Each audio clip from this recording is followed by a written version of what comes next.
Dear students, हम पढ़ रहे हैं पिरिडीन। जो हमने पहले वीडियो में पिरिडीन का जो पार्ट फर्स्ट पढ़ा था उसमें हमने पढ़ा था मेथड ऑफ प्रिपरेशन पिरिडीन की रिएक्शंस, केमिकल रिएक्शंस में हमने बेसिक कैरेक्टर्स का पढ़ा था। हमने इसका स्ट्रक्चर देखा था, इसकी एरोमेटिसिटी के बारे में पढ़ा था। आज हम इस वीडियो में इसकी सेकेंड जो रिएक्शन है वो है इलेक्ट्रोफिलिक सब्स्टिट्यूशन रिएक्शन के बारे में पढ़ेंगे। जैसा कि आपको पता है कि इलेक्ट्रोफिलिक सब्स्टिट्यूशन रिएक्शंस जो है एरोमेटिक कंपाउंड की कैरेक्टरिस्टिक रिएक्शंस हैं, जिनकी अभिलाक्षणिक अभिक्रियाएं हैं। जितने भी एरोमेटिक कंपाउंड हैं वो इलेक्ट्रोफिलिक सब्स्टिट्यूशन रिएक्शन अवश्य देते हैं। तो ये इलेक्ट्रोफिलिक सब्स्टिट्यूशन रिएक्शन के लिए थोड़ा कम क्रियाशील होता है। ये मैंने आपको पिछले वीडियो में बताया था। क्यों होता है कम क्रियाशील? इसका कारण है इसमें उपस्थित नाइट्रोजन परमाणु। नाइट्रोजन जो एटम है वो कार्बन एटम की तुलना में ज़्यादा इलेक्ट्रोनेगेटिव है। तो वो क्या करता है कि जो रिंग में जो पाई बॉन्ड के इलेक्ट्रॉनों को अपनी तरफ खींच लेता है, नाइट्रोजन अपनी तरफ खींच लेता है, जिससे कि पूरी रिंग में पॉजिटिव चार्ज आ जाता है। तो इससे क्या होता है, रिंग पॉजिटिवली चार्ज हो जाती है। नाइट्रोजन की अधिक विद्युत ऋणता के कारण नाइट्रोजन इलेक्ट्रॉनों को, जो पाई बॉन्ड के इलेक्ट्रॉनों को अपनी तरफ खींच लेता है, जिससे रिंग में पॉजिटिव चार्ज उत्पन्न हो जाता है और इलेक्ट्रोफाइल भी पॉजिटिवली चार्ज होता है।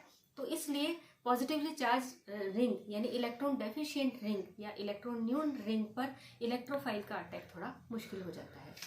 तो यहाँ पर जो इलेक्ट्रोफिलिक सब्स्टिट्यूशन रिएक्शन है वो हार्ड कंडीशन में या स्ट्रॉन्ग कंडीशन में होती है। जो भी हमारे पास रिएजेंट्स होते हैं उनको हमें स्ट्रॉन्ग रिएजेंट को लेना होता है। तो इस कारण क्या होता है कि इलेक्ट्रोफिलिक सब्स्टिट्यूशन रिएक्शन के लिए जो पिरिडीन है वो कम क्रियाशील होती है। दूसरा कारण क्या है कि electrophilic substitution reaction acidic medium में होती है। जनरली एसिडिक मीडियम में होती है। एसिडिक मीडियम में होने के कारण यहाँ पर जो प्रोटॉन है, एसिड का जो प्रोटॉन है वो नाइट्रोजन पर आकर के अटैक कर देता है। नाइट्रोजन पर, क्योंकि लोन पेयर है तो नाइट्रोजन पर आकर के ये जुड़ जाता है, जिससे कि यहाँ पर नाइट्रोजन पर पॉजिटिव चार्ज आ जाता है। तो रिंग पहले से ही इलेक्ट्रॉन डेफिशिएंट है नाइट्रोजन की अधिक विद्युत ऋणता के कारण, और अब प्रोटोनेशन के कारण और भी अधिक इलेक्ट्रॉन डेफिशिएंट हो जाती है। इस कारण इस पर जो इलेक्ट्रोफाइल का अटैक और मुश्किल हो जाता है। ये पॉजिटिव चार्ज क्या होता है, रेजोनेंस के कारण इस तरह से मूव करता है। इलेक्ट्रॉन यहाँ आ जाते हैं, पॉजिटिव चार्ज यहाँ आता है, फिर ये इलेक्ट्रॉन यहाँ आते हैं, पॉजिटिव चार्ज यहाँ आता है। तो आप देख रहे हैं सेकंड और फोर्थ पोजीशन पर पॉजिटिव चार्ज आता है। तो इलेक्ट्रोफाइल का अटैक, इलेक्ट्रोफाइल भी पॉजिटिव चार्ज है, तो इलेक्ट्रोफाइल का अटैक सेकंड और फोर्थ पोजीशन पर नहीं होता है। तो इलेक्ट्रोफिलिक सब्स्टिट्यूशन रिएक्शन सेकंड और फोर्थ पोजीशन पर नहीं होती है। बाकी की जो पोजीशन बचती हैं 3 और 5 पोजीशन पर जो है इलेक्ट्रोफिलिक सब्स्टिट्यूशन रिएक्शन होती है। तो यहाँ पर जो इलेक्ट्रोफिलिक सब्स्टिट्यूशन रिएक्शन होती है वो 3 और 5 पोजीशन पर होती है। दूसरी तरीके से हम इस तरह से भी देख सकते हैं कि इलेक्ट्रोफिलिक सब्स्टिट्यूशन रिएक्शन किन पोजीशन पर होती है। तो देखिए ये यहाँ पर ये पोजीशन है पिरिडीन की, ये 1 पोजीशन, 2, 3, 4, 5, 6, ठीक है। 2 और 6 सेम पोजीशन है, 3 और 5 सेम पोजीशन है।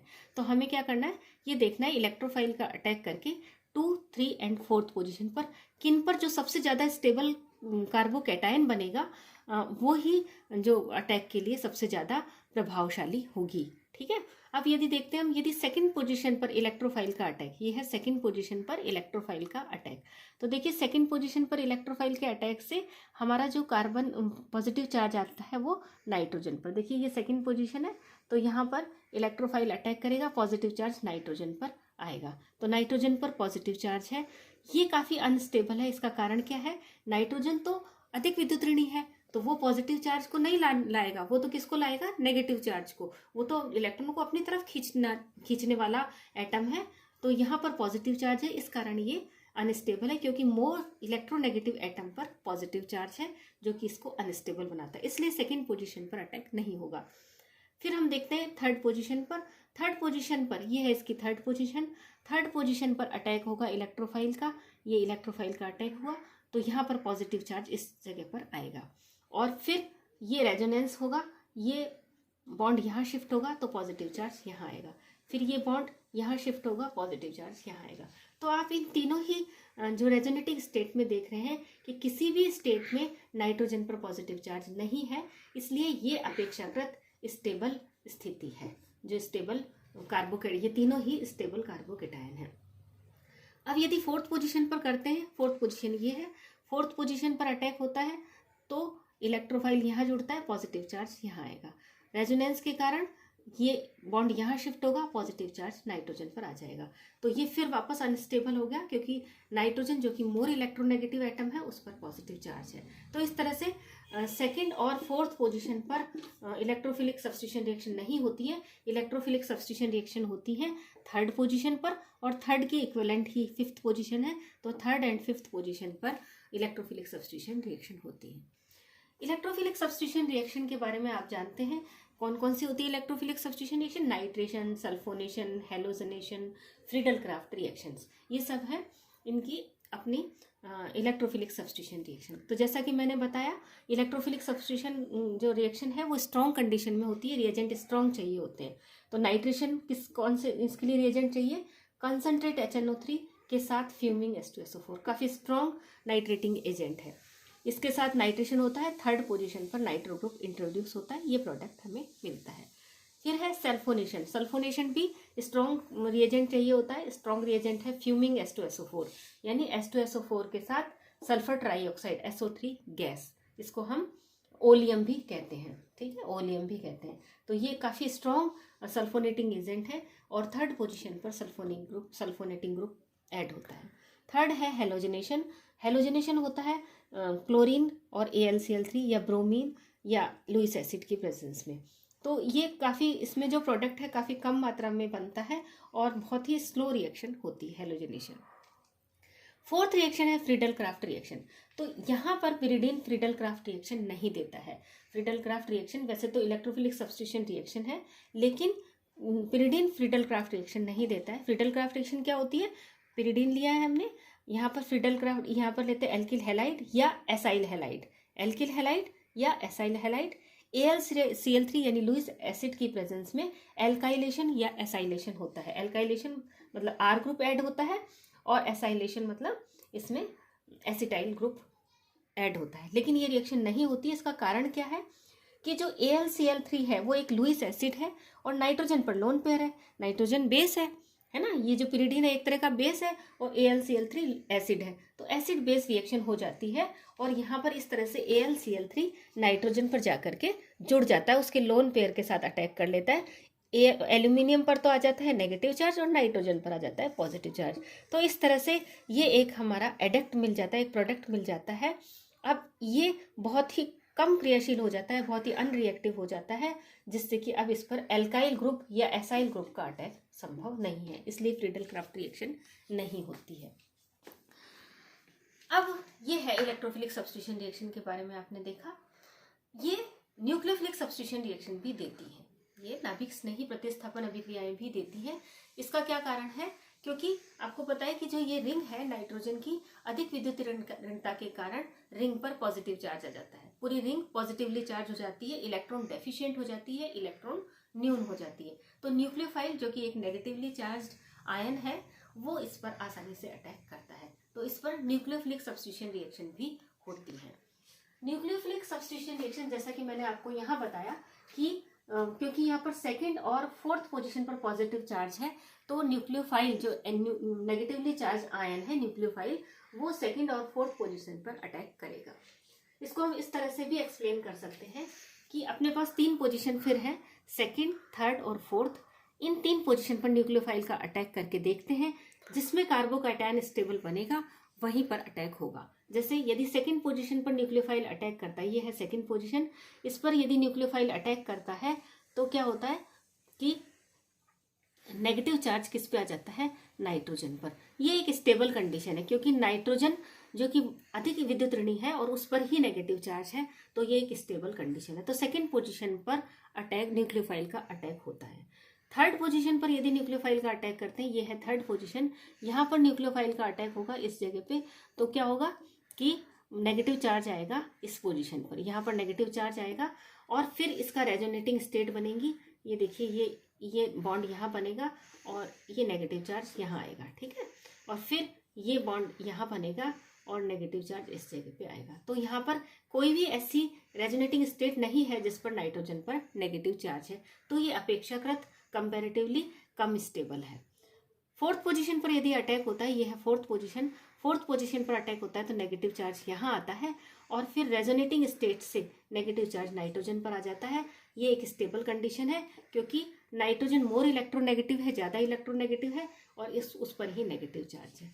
तो हमने देखा nucleophilic substitution reaction second and fourth position पर होती है। न्यूक्लियोफिलिक सब्स्टिट्यूशन रिएक्शन ये आपको याद भी होना चाहिए कि कौन कौन सी होती है। जैसे एमिनेशन होती है, एमिनो ग्रुप का एडिशन, एमिनेशन, हाइड्रोक्सिलेशन, KOH के साथ रिएक्शन। एमिनेशन मतलब सोडामाइड NaNH2 या KNH2 के साथ रिएक्शन, KOH के साथ रिएक्शन हाइड्रोक्सिलेशन, और एल्काइलेशन या एराइलेशन लिथियम लिथियम के साथ रिएक्शन। ये सारी रिएक्शन न्यूक्लियोफिलिक सब्स्टिट्यूशन रिएक्शन में आती है। तो यहाँ हम देखते हैं सबसे पहले जो रिएक्शन है वो एमिनेशन। एमिनेशन मतलब एमीन का इंट्रोडक्शन, एमीन ग्रुप का इंट्रोडक्शन मतलब एमिनेशन। एमिनेशन किसमें कौन से रिएजेंट चाहिए, इसमें सोडामाइड NaNH2 और लिक्विड अमोनिया की प्रेजेंस में रिएक्शन होती है। ये रिएक्शन एक इम्पॉर्टेंट रिएक्शन है और इसका नाम है चिची-बाबेन रिएक्शन। अक्सर एग्जाम में पूछी जाती है। चिची-बाबेन रिएक्शन एक इम्पॉर्टेंट रिएक्शन है और अक्सर एग्जाम में पूछी जाती है। चिची-बाबेन रिएक्शन क्या होती है, सोडामाइड की लिक्विड अमोनिया की प्रेजेंस में रिएक्शन। सेकेंड और फोर्थ पोजिशन पर nucleophilic substitution reaction, second position पर अमीनो ग्रुप इंट्रोड्यूस होता है और फोर्थ पोजीशन पर अमीनो ग्रुप इंट्रोड्यूस होता है। 70% सेकंड पोजीशन पर बनता है, 30% प्रोडक्ट फोर्थ पोजीशन वाला बनता है। मैकेनिज्म सेम है, इसी तरह आप सेकंड पोजीशन पर और फोर्थ पोजीशन पर करके मैकेनिज्म दे सकते हैं। तो ये एक इम्पॉर्टेंट रिएक्शन है। सेकेंड है हाइड्रोक्सिलेशन रिएक्शन। हाइड्रोक्सिलेशन यानी हाइड्रोक्सी ग्रुप का इंट्रोडक्शन। ये है पोटेशियम हाइड्रोक्साइड की प्रेजेंस में होती है रिएक्शन। इसकी पिरिडीन की जब हम KOH के साथ रिएक्शन करते हैं तो ये बनता है सेकंड पोजीशन पर OH ग्रुप इंट्रोड्यूस होता है। सेकंड पोजीशन पर जब OH ग्रुप इंट्रोड्यूस होता है तो ऑक्सीजन पर चूंकि लोन पेयर है, ये यहाँ शिफ्ट होकर के बॉन्ड बनाता है और ये वाला जो डबल बॉन्ड है वो नाइट्रोजन पर चला जाता है और ये जो हाइड्रोजन है निकल करके नाइट्रोजन पर आ जाता है। तो हमें ये एक 2 पिरिडिनोन बनता है, कीटो ग्रुप 2 पिरिडिनोन मिलता है हमें। ठीक है। थर्ड है एल्काइलेशन एंड एराइलेशन। एल्काइलेशन यानी एल्किल ग्रुप का इंट्रोडक्शन, एराइलेशन मतलब एराइल ग्रुप का इंट्रोडक्शन। ये किसके द्वारा होता है, R लिथियम है ना, या फिर ग्रिग्नार रिएजेंट RMgX के साथ। ठीक है, R लिथियम ले लेते हैं या RMgX। सेकेंड पोजिशन पर R ग्रुप इंट्रोड्यूस हो जाता है। इसी तरह RMgX के साथ कैसे होती है रिएक्शन कि देखिए यहाँ पर पॉजिटिव चार्ज आता है इस पोजीशन पर, R ग्रुप नेगेटिवली चार्ज है, वो किस पर आता है यहाँ पर, और MgX किस पर आता है N पर। देखिए ये R नेगेटिव, R पर क्या होता है पार्शियल नेगेटिव, MgX पर पार्शियल पॉजिटिव। यहाँ पर आप देख रहे हो नाइट्रोजन पर पार्शियल नेगेटिव और इस सेकेंड पोजिशन पर पॉजिटिव। तो R जुड़ता है यहाँ पर और MgX जुड़ता है नाइट्रोजन पर और ये है हाइड्रोजन। ये हाइड्रोजन अपना इलेक्ट्रॉन पेयर देके यहाँ बॉन्ड बनाता है, MgX बाहर आ जाता है। तो MgX HOH के साथ रिएक्शन करके MgX OH बनाता है और ये एल्किल ग्रुप का इंट्रोडक्शन होता है। नेक्स्ट है ऑक्सीडेशन। ऑक्सीडेशन क्योंकि ये एक अनरिएक्टिव बहुत ही कम क्रियाशील रिंग है इसलिए इसका ऑक्सीडेशन थोड़ा मुश्किल होता है। तो जो नाइट्रिक एसिड और जो माइल्ड ऑक्सीडाइजिंग रिएजेंट है उनसे रिएक्शन नहीं होती, उनसे ऑक्सीडेशन मुश्किल होता है। लेकिन पर acid RC double bond OOH 3 बार O है ना, तो यहाँ पर इसको हम कहते हैं पर एसिड। पर एसिड के साथ ऑक्सीडेशन हो जाता है, नाइट्रोजन पर ऑक्सीजन ऑक्साइड ग्रुप इंट्रोड्यूस होता है, ऑक्सीजन पर नेगेटिव चार्ज, नाइट्रोजन पर पॉजिटिव चार्ज, ये प्रोडक्ट बनता है। इसी तरह रिडक्शन होता है। रिडक्शन में रिंग में रहने निकल की प्रेजेंस में जब रिडक्शन कराते हैं तो सारे डबल बॉन्ड रिड्यूस हो जाते हैं और हमें ये एक रिंग जिसमें कि एक भी डबल बॉन्ड नहीं है, N पर H है, पिपिरिडीन बनता है। इस पिपिरिडीन की जब हाइड्रोजन आयोडाइड के साथ रिएक्शन करते हैं तो ये इस तरह से बॉन्ड टूट जाता है। 1 2 3 4 5 कार्बन की एक चेन मिलती है, CH3 CH2 CH2 CH2 CH3 है ना। तो ये हेक्सेन मिलता है और नाइट्रोजन बाहर आकर के हाइड्रोजन के साथ रिएक्शन करके अमोनिया बनाता है। तो ये थी पिरिडीन की केमिकल रिएक्शंस। पिरिडीन का हमने फर्स्ट पार्ट में हमने पिरिडीन की मेथड ऑफ प्रिपरेशन पढ़ी थी और सेकंड पार्ट में हमने इसकी रिएक्शन पढ़ी। तो इस तरह से ये पिरिडीन का चैप्टर हमारा ख़त्म होता है। आपको यदि कोई प्रॉब्लम है तो मुझे कमेंट बॉक्स में आके बता सकते हैं, अपने ग्रुप में भी मुझे बता सकते हैं। Thank you.